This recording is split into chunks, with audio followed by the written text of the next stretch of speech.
बीडच्या मस्साजोगचे सरपंच संतोष देशमुख यांच्या हत्या प्रकरणाची सुनावणी बीडच्या विशेष मकोका न्यायालयामध्ये सुरू आहे आणि आज या प्रकरणामधली दोषारोप निश्चिती करण्यात आली आहे। या प्रकरणाची पुढची सुनावणी आता 8 जानेवारीला पार पडेल। गेल्या अनेक तारखांना वेगवेगळ्या कारणास्तव दोषारोप निश्चिती लांबत जात होती।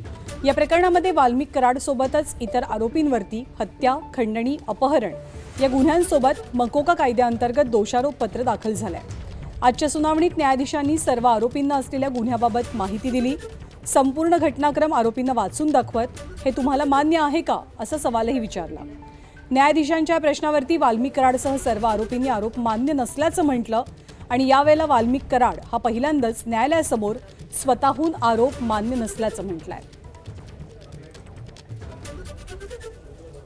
डी फॉर डिले आणि डिरेल, उशीर करणं आणि खटला उलथून टाकण्याचे प्रयत्न होते, त्याला आज आरोप निश्चित झाल्यामुळे या प्रयत्नांना चाप बसलेला आहे।